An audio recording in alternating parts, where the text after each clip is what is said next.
বাঁশের ভেতর থেকে এরা পোকা সংগ্রহ করছে কেন তা জানলে আপনার মাথা ঘুরতে শুরু করবে। এগুলো হচ্ছে বাঁশের পোকা, যা বাঁশের কাণ্ডের ভেতরে বেড়ে ওঠে। প্রথমে অভিজ্ঞ সংগ্রাহকরা বাঁশঝাড়ের মধ্যে সঠিক বাঁশটি খুঁজে বের করেন। সব বাঁশের ভেতরে এই পোকা পাওয়া যায় না। সাধারণত যে বাঁশগুলো কিছুটা রোগাক্রান্ত, সেগুলোর ভেতরে এদের থাকার সম্ভাবনা বেশি থাকে।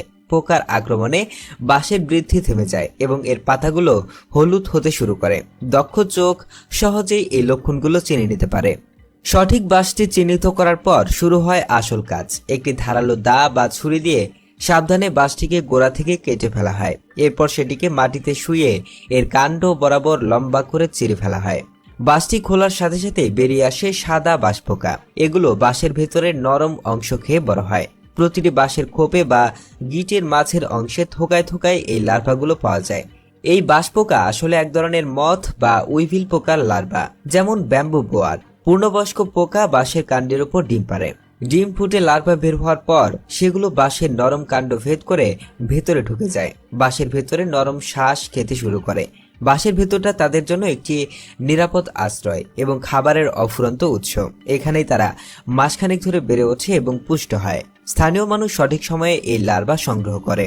আসলে সংগ্রহের পর এই পোকাগুলোকে খাওয়ার জন্য প্রস্তুত করা হয়। প্রথমে এগুলোকে পরিষ্কার পানি দিয়ে ভালোভাবে ধুয়ে নেওয়া হয়। এরপর শুরু হয় রান্নার পালা। বাঁশ পোকা রান্না করার সবচেয়ে জনপ্রিয় পদ্ধতি হলো তেলে ভাজা। একটি কড়াইয়ে তেল গরম করে তাতে পোকাগুলো ছেড়ে দেওয়া হয়। গরম তেলে পড়ার সাথে সাথে এগুলো পটপট করে ফুটতে শুরু করে এবং সোনালী বাদামি রং ধারণ করে।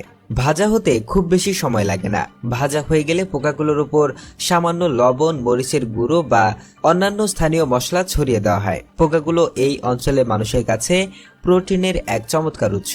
চীনের কিছু গ্রামের মানুষ এটিকে আমিষের একটি সহজলভ্য এবং প্রাকৃতিক উৎস হিসেবে খেতে পছন্দ করে। চীনের গ্রামীণ এলাকা ছাড়াও থাইল্যান্ড, লাওস, মিয়ানমারের মতো এশিয়ার অনেক দেশেই বাঁশ পোকা খাওয়ার একটি সাধারণ ব্যাপার। এসব অঞ্চলে এটি একটি ঐতিহ্যবাহী খাবার এবং স্থানীয় বাজারে এর বেশ চাহিদা রয়েছে। উৎসব বা বিশেষ অনুষ্ঠানেও এটি পরিবেশন করা হয়। অন্যদিকে বিশ্বজুড়ে যখন খাদ্য নিরাপত্তা এবং টেকসই খাবারের উৎস নিয়ে আলোচনা হচ্ছে, তখন অনেকে পোকামাকড় খাওয়া বা অ্যান্টোমোফেজিকে একটি গুরুত্বপূর্ণ বিকল্প হিসেবে মনে করছেন। এমনকি পোকা খাওয়ার পরামর্শ দেন অনেকে।